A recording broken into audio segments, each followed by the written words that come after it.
if you study a well-made banana, you'll find on the far side there are 3 ridges. On the close side, 2 ridges. If you get your hand ready to grip a banana, you'll find on the far side there are 3 grooves, on the close side 2 grooves. The banana and the hand are perfectly made one for the other. You'll find the maker of the banana, Almighty God, has made it with a non-slip surface. It has outward indicators of inward contents: green, too early; yellow, just right; black, too late. Now, if you go to the top of the banana, you'll find, as with the soda can makers, they placed a tab at the top. So God has placed a tab at the top. When you pull the tab, the contents don't squirt in your face. You'll find the wrapper, which is biodegradable, has perforations. Notice how gracefully it sits over the human hand. Notice it has a point at the top for ease of entry. It's just the right shape for the human mouth. It's chewy, easy to digest, and it's even curved toward the face to make the whole process so much easier. Seriously, Kirk, the whole of creation testifies to the genius of God's creative hand. It absolutely...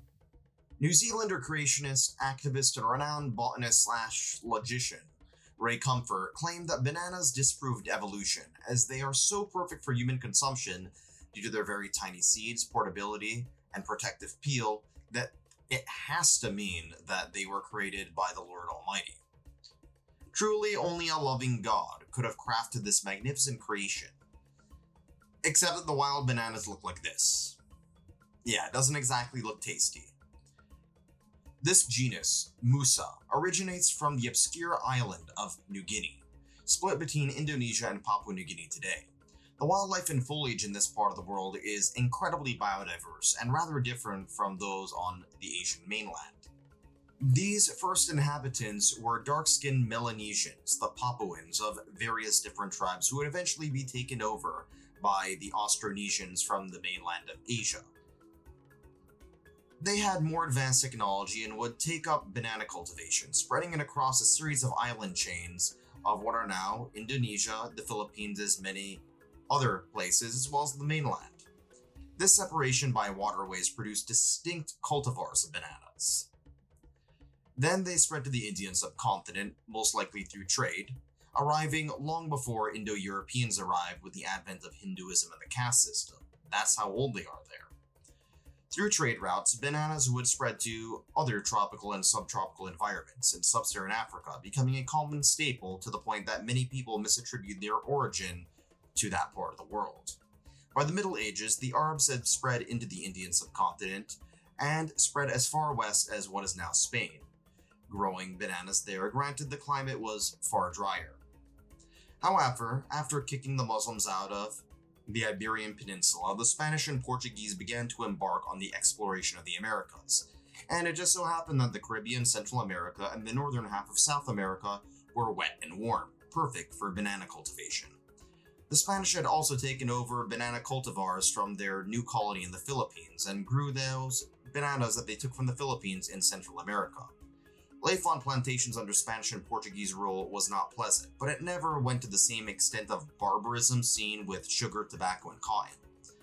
Eventually, Mexico and various other nations in Latin America would win the wars of independence from Spain. However, the aristocratic system of peasants toiling the plantation still remained, many of whom were indigenous or mixed. Central America would break off from Mexico and eventually break off into various other states that exist to this day, like El Salvador, Guatemala, Honduras, Nicaragua, and Costa Rica. With the exception of Costa Rica, the system of exploitation put in place by the Spanish had been adopted by native elites, who used this to cause a great deal of profits for themselves and a great deal of hardship for the vast underclass. Hence the term the Banana Republic was born, with a ruling class uninterested in investing in education, industry, or infrastructure. An agro-economy based off of exports of bananas and other tropical fruit grew and became their main economic source of productivity.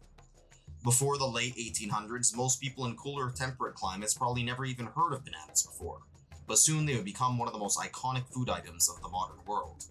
By the early 20th century, American corporations, namely the United Fruit Company, now known as Chiquita, had bought up land in numerous Central American nations.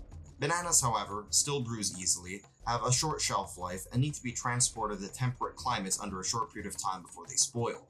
For that reason, to turn it into a staple for everyone rather than exotic luxury for rich yuppies, banana production needed to ensure that labor was very cheap.